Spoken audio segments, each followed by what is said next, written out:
Listo, entonces, bueno, como les decía, ahora vamos a explicar lo que tiene que ver con las compuertas. Se llaman superficies sumergidas. Ya les digo de qué se trata. Comienzo con esta frase que dice, pregúntate si lo que estás haciendo en este momento te acerca al lugar en que quieres estar mañana. Yo creo que en este momento de la vida uno lo que quiere es, para usted, en este momento de la vida, lo que uno quiere es graduarse, pasar materias, e irse abriendo camino para obtener un título. Pero lo que usted está haciendo con su tiempo, lo que usted está haciendo con la manera de estudiar, ¿realmente lo está acercando al lugar donde quiere estar? Es algo que usted tiene que preguntar. Bueno,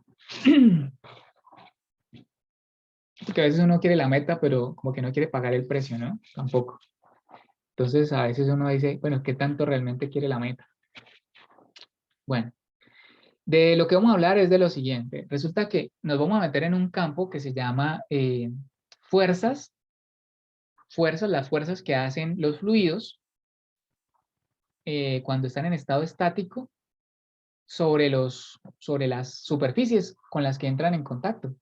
Entonces, lo que usted observa en pantalla, permítame, yo voy a quitar la cámara mía. Sí.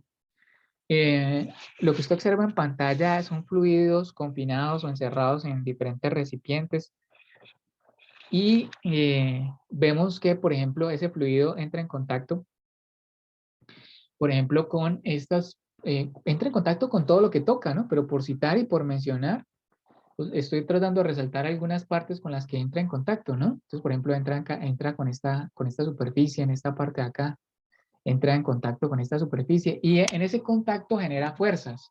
Y a eso se le llama fuerzas hidroestáticas, fuerzas sobre superficie sumergida, se le llama este tema, ¿sí? Son las fuerzas que hace el fluido sobre esas superficies que están en contacto con él. Y en ingeniería es muy importante aprender a calcularlas porque para poder contrarrestarlas, entonces usted diseña una represa como en el caso de aquí abajo, por ejemplo, como este caso de aquí abajo, ¿sí? Como este que estoy resaltando aquí. Usted diseña una represa de agua, pues tiene que saber qué fuerza le está haciendo el fluido a su represa para poder inmediatamente contrarrestar y en el diseño de lo que usted va a poner como un contención, el muro de contención, debe resistirlo perfectamente. Entonces, uno en este, o como por ejemplo en este cilindro de acá, estos cilindros, los cilindros que utilizan las maquinarias, la maquinaria amarilla, por ejemplo. Entonces, pues el fluido ahí encerrado está sometido a ciertas presiones, a ciertas fuerzas, y el que vaya a diseñar esto tiene que saber que lo que vaya a diseñar debe resistir esas fuerzas y esas presiones. Entonces, de alguna manera, nosotros tenemos que aprender a calcular para poder contrarrestar lo que vamos a experimentar, lo que el fluido va a hacer. Ahora, hay otro punto, que esas 5 superficies que yo le estoy mencionando, pero podrían ser más, porque hay muchos, el fluido está en contacto con muchas más superficies, pero por mencionar esas 5, todas son figuras planas. Entonces, hay 2 círculos y 3 rectángulos, pero podría ser un triángulo, podría ser una elipse, podría ser media elipse, podría poder ser medio círculo, o sea, las figuras podrían ser diferentes tipos de figuras.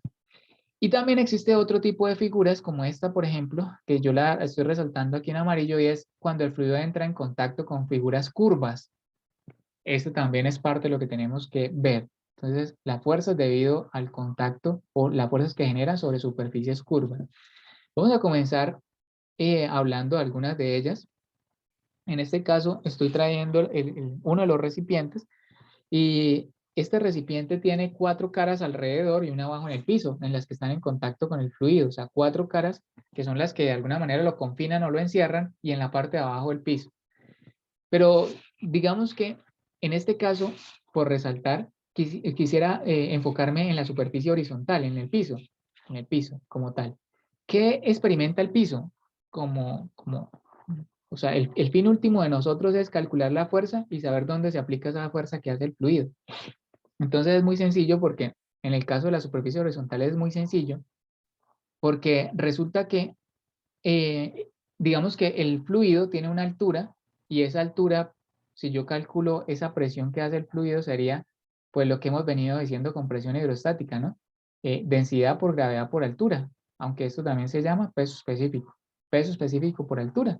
Y la altura es uniforme en todos los puntos o sea, todos los puntos de la figura roja o del área roja están a la misma altura. Entonces es una sola altura para todos los puntos. En este punto también uno tiene que, a este punto uno también tiene que entender lo siguiente, es qué es la presión, porque hemos hablado de la presión, pero yo no sé si aún les he pasado unos videos sobre la presión, pero yo no sé hasta qué punto usted de pronto pueda tener claro qué es la presión. Entonces permítame, yo voy a ilustrar algo aquí. Imaginémonos que yo tengo un área y digamos que es de 3 centímetros por 4 centímetros. Quiero hacerlo pequeño, 3 centímetros por 4 centímetros es muy pequeño. Tal vez podría ser el talón de su zapato, ¿sí? 3 por 4 centímetros.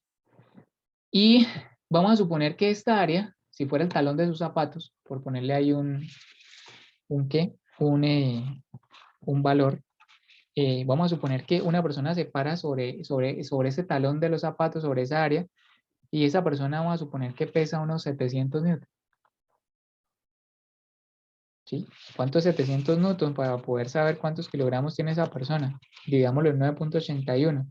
Más o menos 71 kilos. Una persona de 71 kilos se para sobre el talón y sobre uno de los talones y que tiene más o menos un área así, parecida a esta. Obvio, el área de los talones es un poquito diferente, pero vamos a suponer que fuera así. Entonces, ¿cuánto sería la presión? Si uno tuviera que calcular la presión, aquí lo dice la fórmula de la presión, es fuerza sobre área. Entonces yo tendría que coger esta fuerza y dividirlo en el área. ¿Pero cuánto es el área? El área del lado por lado. 4 por 3, 12. 12 centímetros cuadrados. ¿Qué es un centímetro cuadrado? Pues este pedacito. 1 centímetro por 1 centímetro. Y en total pues tenemos 12. 12 centímetros cuadrados. 12 cuadritos de esos. 700 dividido en 12 da. Métame aquí. Quiero hacer una operación. 58 por 12. Si hacemos 700 dividido en 12, me da más o menos, voy a mal contado 58. Profe, Mal. ¿Perdón? ¿no sería metros? ¿El 12 centímetros? Sí, yo un área la puedo dar en metros, que es lo que normalmente lo hacemos, pero en este caso muy puntual, quiero darlo en centímetros para el ejemplo, pero lo puedo dejar el área yo la puedo dar en lo que quiera. Si la quiero volver pascales, sí la tengo que dejar en metros, pero en este caso no me interesa para lo que quiero explicar. Entonces esto me daría más o menos 58, más o menos 58,3 más o menos. ¿Qué unidad es? Newton sobre centímetro cuadrado. No puedo decir que son pascales, porque el pascal es un newton sobre metro cuadrado. Pero tiene un propósito que no sea pascales. Primero es hacer un ejemplo un poquito más palpable, ¿no? Un poquito más palpable de la realidad. Un talón es más fácil de ver que un metro cuadrado. Entonces, ¿qué estoy diciendo con este? ¿Qué es esta presión que acabo de calcular? Esta presión es la manera como se distribuye los 700 newton en todo el área. O sea, quiere decir que cada centímetro cuadrado de estos que estoy aquí resaltando va a experimentar una fuerza de este de acá va a experimentar una fuerza de 58,3 y este de acá también 58,3 y este de por acá 58,3. O sea, la presión es la manera como la fuerza se distribuye en el área. Y en total, si yo sumo todos esos 58,3 de los 12 cuadritos, pues me dan los 700 newton. ¿Sí? Cada uno de estos. Entonces, de alguna manera, lo que me está diciendo la presión es la manera como cada centímetro cuadrado resiste o quedó distribuida la fuerza en cada centímetro cuadrado. En metros cuadrados pasa exactamente lo mismo. Yo aquí puse en centímetros, pero era simplemente porque quería ilustrar algo. Es que usted a estas alturas tiene que tener muy claro qué es la presión. Es la manera como se distribuye la fuerza en el área. Cada centímetro cuadrado, cada metro cuadrado, cuánta presión cuánta fuerza está soportando. Entonces, con eso en mente, digamos que yo puedo calcular yo puedo calcular con esta altura y sabiendo la densidad del fluido y sabiendo la gravedad del fluido, pues yo puedo calcular la presión que está sintiendo en el fondo. Y eso me indicaría cada metro cuadrado cuánta fuerza, cómo está distribuida la fuerza en toda esa área. Eso es lo que estamos haciendo ahí. Y con estas dos fórmulas, con esto de densidad por gravedad por altura, que con esto lo que podría sacar es la presión, pero ya después cuando tenga la presión, puedo multiplicarla por el área y presión por área me daría la fuerza. Porque realmente en este tema lo que uno necesita son fuerzas, pero primero calcula las presiones. Entonces, primero calculo la presión hidrostática y después calculo la fuerza. Entonces, cuando las superficies como la rosadita que tengo ahí o roja que tengo ahí son horizontales, es muy fácil. Con estas dos ecuaciones nos defendemos. Y les voy a mostrar un ejercicio. Bueno, frases entre comillas, lo vamos a ver. El lío es cuando la superficie es vertical. Y yo voy a explicar ahorita un poquito más de las superficies verticales.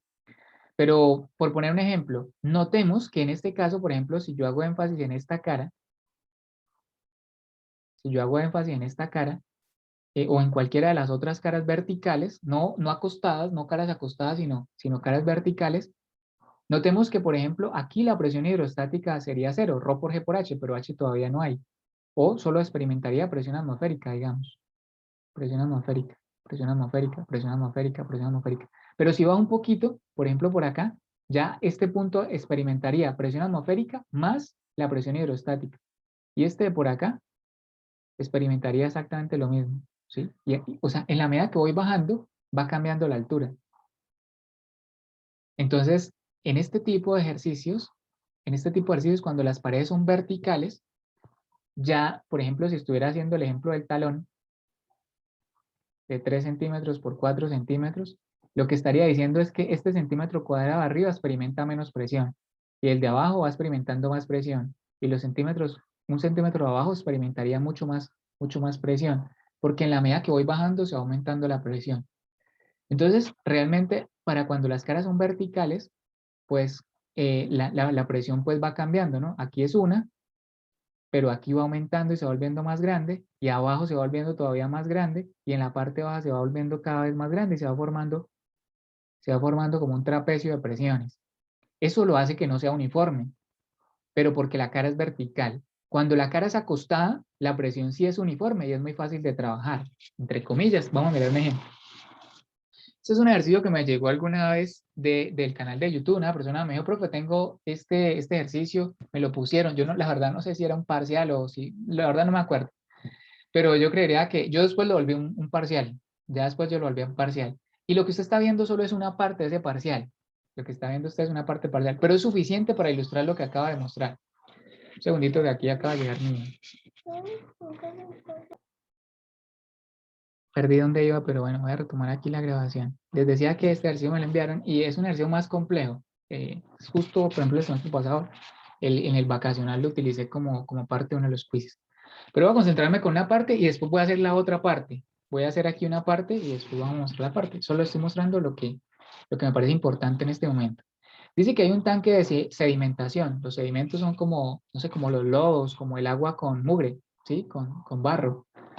Eh, un tanque de sedimentación de aguas contaminadas también podría ser un tanque de aguas residuales, por ejemplo, que tiene un peso específico el tanque no, el agua, el fluido, 9.264 newtons sobre metro cúbico.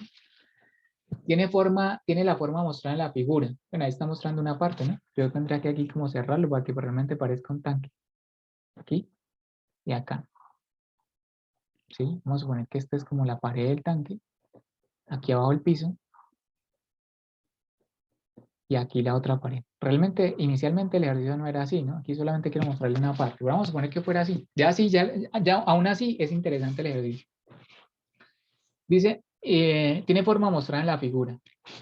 Para hacer salir el exceso de sedimentos, se usa un tapón circular de diámetro 25 centímetros. Yo resalté ahí los datos que nos estaban dando en amarillo. Entonces, para hacer salir el fluido, o sea, cuando hay mucho fluido, pues entonces existe un tapón en la parte de abajo que mantiene cerrado el tanque por medio de un contrapeso. Usted observa que, por ejemplo, si no hubiera fluido, haga de cuenta que aquí está el piso del tanque hasta aquí, y acá también está el piso del tanque. Entonces el tapón, si quiere subir, se estrella contra el piso del tanque, ¿cierto? Y si quiere bajar, lo puede hacer, pero el contrapeso lo trae, o sea, lo devuelve. El contrapeso, haga de cuenta que es como una persona aquí tirando, ¿no? Bueno, si fuera una persona tirando, sería algo como esto. Aquí, vamos a ponerle las manos así, aquí el cuerpo. ¿cierto? Sería como una persona, el contrapeso sería exactamente lo mismo, una persona jalando y no dejando que ese jalar suena como raro, ¿no? Tirar, bueno, claro que tirar es otro término raro en otras partes de Colombia. Entonces, digamos que ¿qué sinónimos podría haber para eso? ¿Qué sinónimos podría hacer para tirar, jalar, sin que usted lo malinterprete? Bueno, o malinterprete, mejor dicho. El caso es de que entonces, por un lado, cuando el contrapeso viene, o digamos que lo está tirando, entonces, pues el tapón se cierra, ¿no? O sea, queda pegado ahí contra el piso.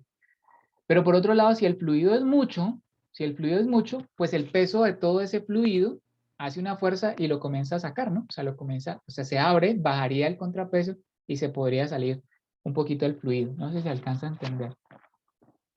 Entonces dicen, si se necesita mantener una profundidad máxima de 5 metros, o sea, 5 metros máximos de fluido, determine la masa del contrapeso. O sea, se requiere, en otras palabras, que esta altura sea de 5 metros. Que cada vez que esa altura llegue a 5 metros, pues el contrapeso deje salir el fluido y vuelva otra vez a los 5 metros. O sea, si se llega a pasar de 5 metros, el contrapeso, el fluido se vuelve tan pesado que abre el tapón, sale el fluido y como se pierde altura porque se salió el fluido, vuelve y se cierra otra vez. O sea, vuelve el contrapeso y le gana y así, en ese juego va andando, ¿no? O sea, el fluido lo quiere abrir y el contrapeso lo quiere cerrar. Si la altura del fluido sube mucho, se abre. Y si baja mucho, se cierra por el contrapeso. Eso es como más o menos lo que está pasando ahí. Bueno, vamos a hallar la altura. La altura no nos la dan, no nos la dan y nos la piden. Yo creo que aquí vale la pena cerrar por este ladito y vale la pena cerrar por este ladito para que quede como fácil. Y entender que de aquí el piso no lo deja pasar y por este lado tampoco el piso lo deja pasar. Listo. Entonces, esta es la altura que nos están pidiendo. La altura del fluido no nos la dan. Perdón, la altura sí nos la dan, son 5 metros. Aquí no lo dan, 5 metros. Y vamos a mirar, analizar un poquito qué es lo que le pasa a ese tapón. Entonces yo simplemente hice un dibujo más amplio del tapón, que sería lo que yo haría si estuviera haciendo este quiz o este parcial, y comenzaría a analizar, ¿no? Entonces, número 1, este tapón, la parte de arriba, la cara más oscura, es la que está en contacto con el fluido, es el área de un círculo. Y ese círculo tiene un centroide, un centro en toda la figura, ¿sí? El centro de toda la figura. Coloquémosle aquí, centroide. Ahora, el fluido viene y le hace una presión, ¿no? O sea, encima de todo ese tapón hay un montón de fluido. Ese fluido hace una presión. ¿Qué tipo de presión? Una presión hidrostática, como ahora en la diapositiva que le mostré. Era una presión hidrostática. Que más o menos lo que haría sería algo como distribuido del mismo tamaño. O sea, es una presión, pero totalmente distribuida. Todas del mismo tamaño. O sea, la fuerza se distribuye de la misma forma. Todas igualitas. Todos los vectores tendrían el mismo tamaño, porque es una cara horizontal. Las caras verticales, que son las más complejas o las inclinadas, pues sí sería muy diferente la presión. En este caso, simplemente de esa manera quiero resaltar que la presión es uniforme. ¿Cuánto sería esa presión? Pues, como la hemos venido calculando, sería una presión hidrostática y sería peso específico por H, por el H hasta el centroide de la figura. ¿Cuánto? Bueno, pues el peso específico son 8.264 y la altura son 5 metros. Aquí son 5 metros. Entonces, simplemente voy a hacer esa operación. Voy a colocar 9.264 por 5 metros. Aquí dice que son 46.320. 46.320 newtons sobre metros cuadrados. Bueno, de todas maneras, simplemente como para que usted, estoy haciendo cuentas, pero al final voy a tratar de resolver el ejercicio de otra manera. Pero ahí simplemente estoy diciendo la presión. ¿Eso qué quiere decir? Que cada metro cuadrado de tapón, usted puede decir, profe, pero es que ni siquiera alcanza el metro, mira, tiene 25 centímetros. Es cierto, no alcanza a ser ni siquiera un metro cuadrado. Pero aquí lo que nos están diciendo es que si tuviera el área en metros cuadrados, cada metro cuadrado experimentaría 46.320 newtons. Habría que mirar en centímetros cuánto experimenta cada centímetro, pero eso no significa que yo no lo pueda dejar en metros cuadrados, ¿sí? El tapón es pequeño. Y los pascales, eso es lo que me dicen, la manera como se distribuye la presión. Si yo quisiera saber cuántos en cada centímetro, cuánta fuerza experimenta, pues lo paso a centímetros. Pero eso solo sería mi curiosidad para saber cuánta fuerza le llega, cuánta fuerza experimenta cada centímetro cuadrado. Sí, sería por curiosidad, pero para cálculos con esto es suficiente. Siguiente. Ese centroide queda exactamente aquí, donde, en todo el centro de la puerta, ¿no? Visto en el perfil, visto arriba en el dibujito de arriba, este sería el mismo centroide, ¿no? Ahí donde la cuerda, donde yo pondría la cuerda para sujetarlo, ¿no? Siguiente. Ahora, eso es una presión, pero yo lo que realmente necesito es una fuerza. Este tema tiene que ver es con fuerzas. Entonces, ¿cómo calculo esa fuerza? O sea, esa presión es la manera como toda la fuerza está distribuida en el área. Pero yo lo que realmente necesito es una fuerza. O sea, lo anterior es una carga distribuida, pero yo lo que necesito es una fuerza. Entonces, ¿cómo saco esa fuerza? Pues recordando este triángulo. Fuerza es igual a presión por área. Fuerza es igual a presión por área. Entonces, yo ya tengo la presión, 46.320. Lo que necesito es el área, pero el área tengo el área de un círculo. El área de un círculo. Entonces, aquí aquí estaría la fórmula, ¿no? La fuerza, que se le llama fuerza hidrostática, es presión por área. Estoy hablando del mismo triángulo, mira, presión por área. Y en este tema, al área se le llama área sumergida, o sea, el área que está en contacto con el fluido. Es el área, en este caso, ¿qué área es esa? Mejor dicho, es esta área. El área que está en contacto con el fluido es esta. Entonces, ¿qué estoy diciendo? Que si cojo los 46.320 y los multiplico por el área de ese tapón, ya sé cuánta fuerza me está haciendo el fluido. Ya sé cuánta fuerza me está haciendo el fluido. Y precisamente esa es la fuerza que tengo que contrarrestar con el contrapeso. Ahora lo miramos. Entonces, eso sería el área. Y a esa área, por estar en contacto con el fluido, se le llama área sumergida. Ahora, yo también podría decir, si notamos que la ecuación 2 se podría decir, bueno, yo me podría traer la ecuación 1 y donde dice presión promedio, pues poner acá, ¿no? Peso específico por HC y por área sumergida. Es cierto, o sea, son las dos de arriba o la de abajo solamente. O la de abajo solamente, porque la de abajo ya tiene incluida la presión en paréntesis y el área. Son dos maneras de trabajar. Yo la verdad la trabajo casi siempre con las dos fórmulas, las dos de arriba. Bueno, ahora miremos otra cosa más sobre el ejercicio.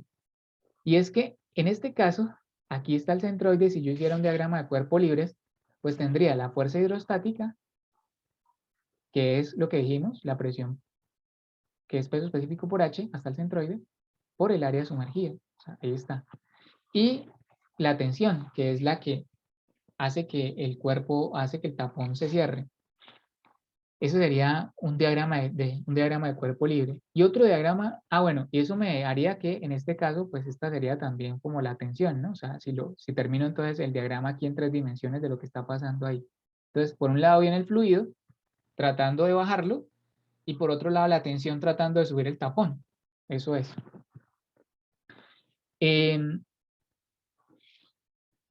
Ahora, en el contrapeso también uno podría hacer un diagrama de cuerpo libre. Está el peso del contrapeso y por otro lado está la tensión.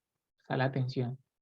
Que uno cuando ve la estática dice que los cables tienen una sola tensión porque se supone que la fricción en las poleas es despreciable. Entonces los cables tienen una sola tensión. Un solo cable, una sola tensión.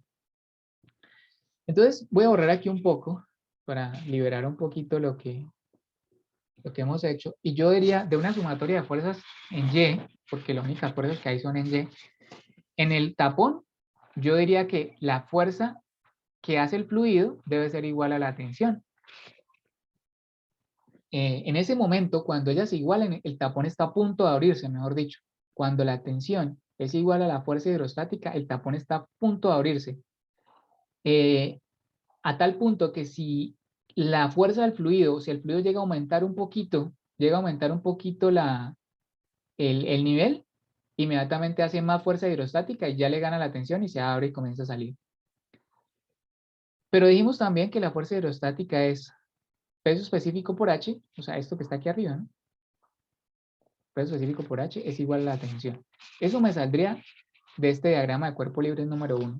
Y del diagrama de cuerpo libre número 2, yo diría que la tensión, de sumatoria de fuerzas en Y, pues que la tensión es igual al peso.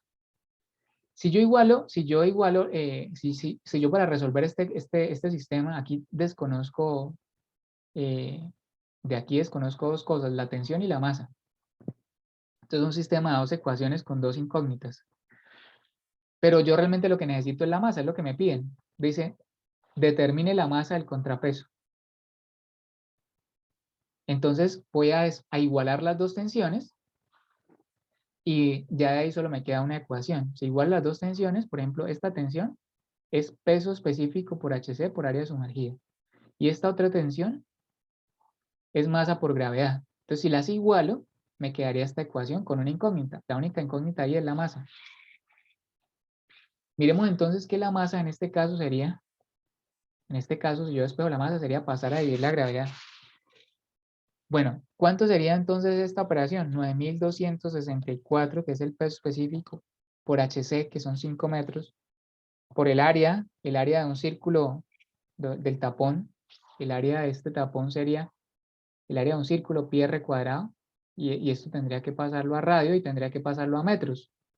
Entonces, a ver si esos 25 centímetros lo divido en 2, ya tengo el radio, sería 12,5. Y si los paso a metros pasándolo a 100, daría 0,125 metros. Aquí, digamos que tengo el radio del tapón en metros. De esa manera yo puedo sacar el área de ese tapón, porque el área es pi r cuadrado. Ya teniendo el radio puedo sacar el pi r cuadrado. Entonces, como ya no tenía campo, voy a hacer la operación aquí. 9.264, que es el peso, por HC.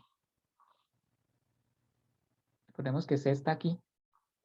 Entonces HC es la distancia, el nivel de profundidad del fluido, desde acá hasta acá. 5 metros, entonces por 5.